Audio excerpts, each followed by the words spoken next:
Greetings viewers, EricTheCarGuy here. How the heck are you? Hey, if it's your birthday, happy birthday. It was about a week ago that I installed an HID headlight kit in my 2004 Element. And at that time I noticed that one of the high beams wasn't working. I believe it's the one on the passenger side. Wasn't working when I did the installation. Really no big deal, the headlights are way bright as it is. But I sent an email to my friends at Motorfiend. They said, no problem, we'll send you the parts we think you need and you can sort of take it from there. And I thought, you know what, if somebody out there runs into a similar issue like this, why not make a video about just the process that I'm going to go through as far as finding out what that problem is. Because it really could be one of three things. It could be the bulb, it could be the ballast, or it could be something in the wiring harness. Hopefully it's one of the first two, because those are really easy to replace. But we're just going to go through step by step and figure out what is going on, repair it, and hopefully it'll give you some information if you find yourself in a similar situation. Alright, here's our kit, which is still looking pretty after a week's worth of use. We can conclude a couple of things here. One of the first things that we can conclude is that our power and our grounds are good because the headlights themselves work. And because of that, we can say, well, our grounds, our power supplies, all that stuff can work. So what we need to determine is like I say, if it's a ballast problem or a bulb problem. And probably the easiest way to do this is to actually take the bulbs and swap them out from one side to the other. So I'll just take this bulb out, put it over here, take this bulb out, put it over here. I'll try the bright lights. If my problem actually switches sides, I know I got a bad bulb. Now, if that's not the case, the next thing I'm going to do is I'm going to switch the ballasts around. And I'm going to try this ballast over here and this ballast over here, and if the problem follows the bad ballast, well, I know I got to swap a ballast out. It's actually quite straightforward. And if you do both of those things and you still have a problem, it's probably something in the harness. And you may remember that removing this part of the air intake made it very easy to access everything down in here for that driver's side headlight. And we just need to unplug a series of connections here. In order to do that, there's three. Now that we've got our electrical connections disconnected, we can just turn the bulb counterclockwise and pull it right on up out of there. Virtually an identical process over here. The hardest one was like this little connection, it seemed. Well, that was easy. Okay, we're just going to take this one out. And I'm going to replace it with the other side. Restore the electrical connections. Okay, now all of my electrical connections are good. We'll jump over to the other side. Install our bulb into the opening.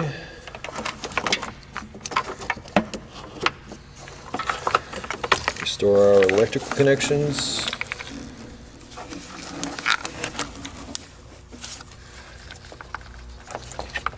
Now let's try it again. Okay, now last time our bad one was on the driver's side. Or our good one was on the driver's side. And it looks like we got a bad bulb. Because now the one that works is on the passenger side. So I suspect if we swap out the driver's side bulb, we're good. Okay, I believe it's a bad bulb. So we will disconnect this bulb, remove it. Now I'm going to stress again, do not touch this with your bare fingers. The oils from your fingers can actually ruin these bulbs, so avoid touching these with your fingers.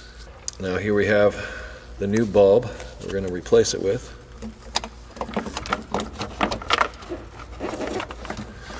So we'll twist lock it into place. Restore our electrical connections. And then test it out again. There we go. Now they both work. Alright, so say I swap this out and the problem did not follow the bulb. The next step would have been to swap out these ballast. So I'd swap the ballast from one side to the other. And if the problem followed the ballast, then the ballast is bad. And then if it did not fix the problem, no matter what I did, then it's likely to be a wiring issue or maybe something with this control unit. Not real sure, but it's very basic. There are only three main components to the system. I mean, you've got your ballast, your bulb, and you've got a wiring harness. So if you have a problem, it's usually one of those three things. So I'm hoping that this video helps you should you run into a similar issue. Let's wrap this up.